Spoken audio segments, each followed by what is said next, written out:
Good morning. It is Wednesday, December 17th. I'm Vincent Fanvan, and this is Always Booked Live, your daily briefing to keeping your calendar and your pipeline always booked. On today's show, we're going to break down a jobs report that has economists worried. Energy bills could be finally getting relief, and why consumers are spending despite feeling terrible about the economy, and what this all means if you run a local service business, an online coaching or membership business, or a B2B agency or firm. First up, the unemployment rate just hit 4.6%. The highest in 4 years. Here's what that means for your business. So let's start with the November jobs report that finally dropped today after weeks of delay. The numbers show that the labor market is flashing warning signs that every service business owner needs to know about. The U.S. unemployment rate climbed to 4.6% in November. That's up from 4.4% in September, marking the highest joblessness rate since September of 2021.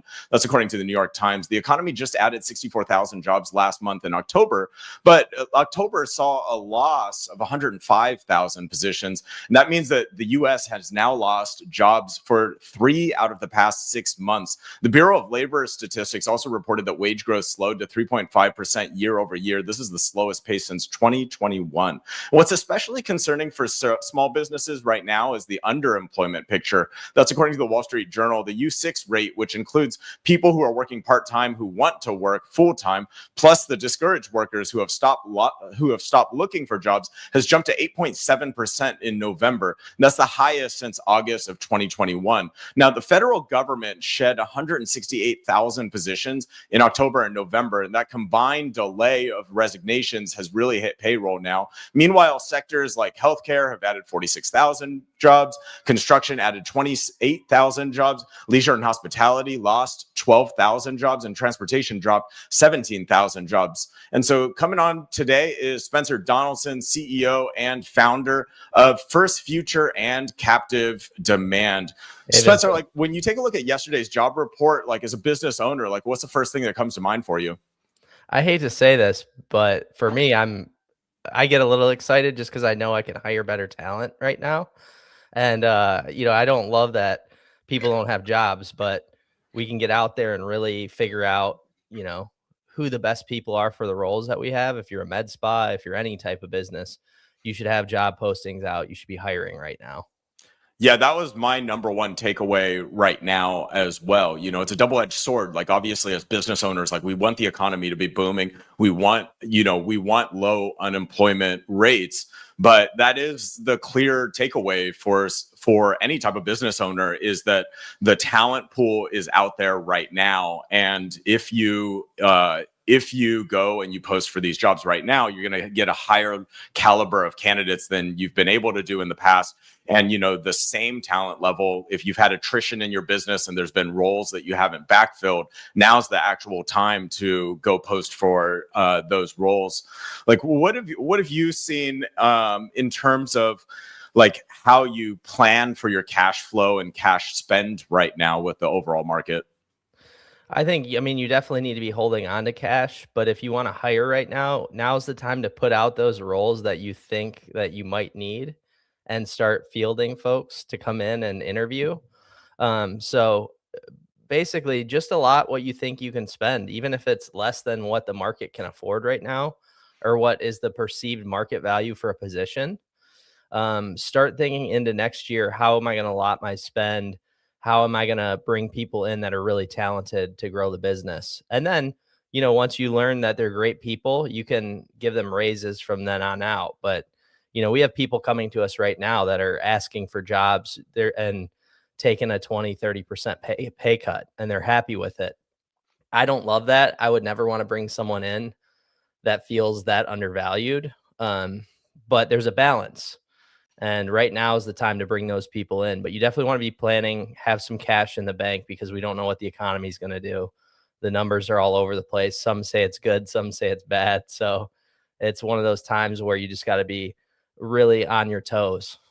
Two big trends that we also saw coming out of this jobs report. Number one is that office workers, white collar roles where, we've been told our entire life, go to college, get a degree, get one of these safe office jobs is, for the first time ever, many of the individuals in those roles no longer feel like that safe job is safe anymore. What advice would you give to somebody who's thinking that today, maybe thinking about like jumping out into their own like consulting business or some type of like consultancy independently, as opposed to continuing like to climb the corporate ladder?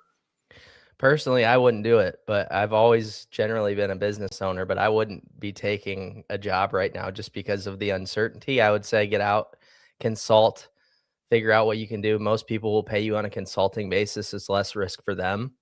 You can get paid good money. You can take on a couple of clients for consulting, see how you do, and then figure out what type of business you want to build off of that. So I would say right now, if there's any time to do it, it's now. The economy's a little bit in a struggle. AI is now a thing that gives you some superpowers. So get out there and just try it, get in the market and start selling what you're good at. Yeah, I just think of it as like a diversification play. The reason to take a W-2 salaried role is for stability. But if that stability is not actually there anymore, which it isn't with the layoffs that are happening right now, the smarter play might actually be to diversify by having 2 to 3 to 4 clients that you're serving. And, if any one of those companies hits financial troubles, or if any one of those companies is gaining optimization as a result of AI, you leverage your bets so that it's only 20% of the impact instead of 100% of the impact.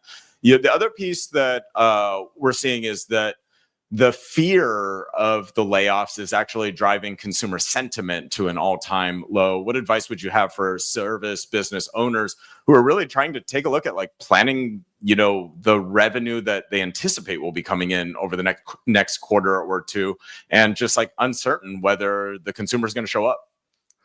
I don't think you have to be uncertain. I think you have to be the best you've ever been. So I think you have to get out there and deliver an experience that no one else is delivering. You've got to find new efficiencies with AI and with your team, with your amazing team that you just hired. But a lot of the businesses I'm working with are doing amazingly. And it's only because they are changing and they're pivoting in their business as they go. They're not running like it was last year or the year before. They're finding new things to do. If you're not doing that, you're falling behind. So I'd say don't worry. As long as you're changing, you can't keep the business you had last year. If you plan on just coasting, it's not going to work. Yeah, I think one thing that's clear when you take a look at like cash-strapped consumers, the trend towards financing is something that like every service business should be taking a look at, whether that's buy now, pay later, whether it's self-financing, whether it's using third-party financing. Second one is, making sure that you're really leading with value, clear bundles, clear memberships to be able to drive recurring revenue and be able to show the savings off of that recurring revenue. Right now it is cheaper to double down and invest on loyalty. Consumers are spending right now, but they're spending with businesses that they're already familiar with. They're spending with businesses that they already trust. So getting that loyalty program in place, now's the time to be able to do that. And that's cheaper than the acquisition of new customers. I know you do a lot of work in the email marketing space, but you're going to see better returns off of investments on things like email marketing versus lower ROI marketing campaigns. Oh, for sure. I think those are all great things. The biggest thing we've seen is just like offering different payment options, payment plans, getting creative in how you're structuring deals. And if you're a med spa or something like that, it's the same thing. You got to have upsells and downsells. And a lot of these companies aren't focused on making sure that they also have lower priced offers that when someone comes in, they can sell them. Right now, more than ever, you need those downsells to be able to continue because people are price strapped. So if you can't sell your higher end items, you're going to have to sell lower end items. That's just the way it works. Yeah. And on the upper end of the market, like if you have premium, true luxury goods and services, that part of the market right now is actually somewhat unfazed. And so, the piece where I see businesses struggling is trying to live in the middle, trying to be the value player as well as the luxury player.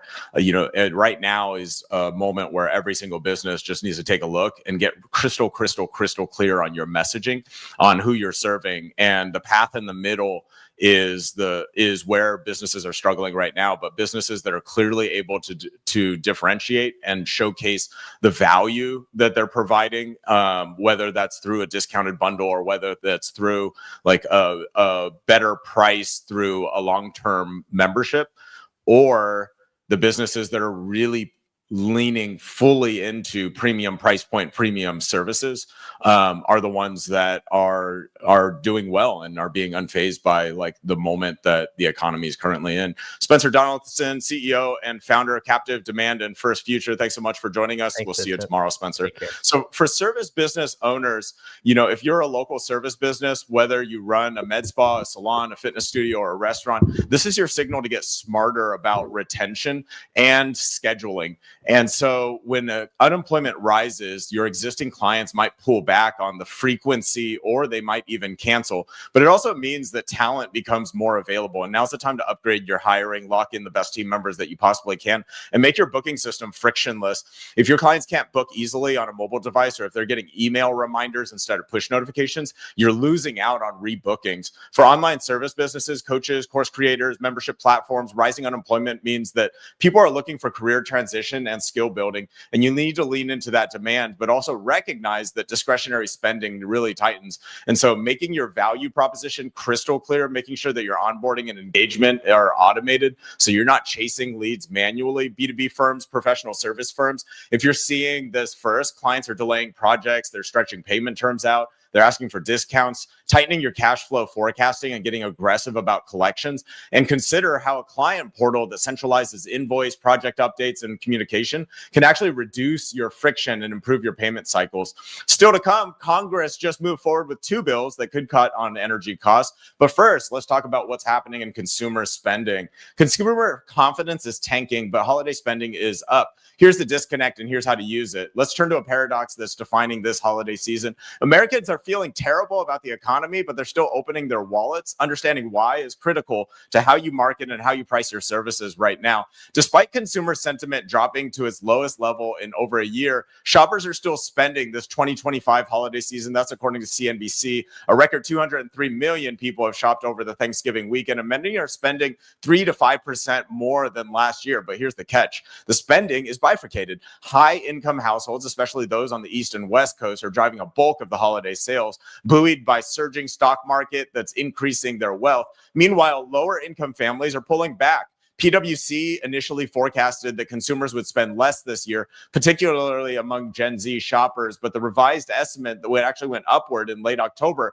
after seeing resilient spending patterns among affluent consumers. Walmart CEO told analysts that while low-income shoppers are under additional pressure, high-income customers are choosing to shop with them more often. And Gallup reports that Americans now estimate that they'll spend $788 on average on holiday gifts. That's down sharply from $1,007 in October, the sharpest year-over-year decline on record. So what's the takeaway for service business owners? If you're running a local service business, especially in the wellness, premium fitness space, this is your green light to double down on premium offerings and VIP tiers. Your highest income clients are still spending, so you want to package those services into holiday gift bundles, promote gift cards aggressively, and make sure that the checkout experience is seamless on mobile. If somebody has to click through to 2 pages, 3 pages, or in order to just buy a gift card, you're leaving money on the table. A mobile app or a client portal that lets them purchase, rebook, or gift in one tap, those are the customers and companies that are winning right now. For online service businesses, this means bifurcating your messaging matters even more. If you're targeting upmarket clients, executives, high earners, business owners, you want to sell transformation and ROI, not discounts. And if you're serving budget conscious consumers, emphasizing payment terms, financing, and immediate wins is what matters. And making sure that your CRM is segmenting those audience so that you're not sending the same message to everybody.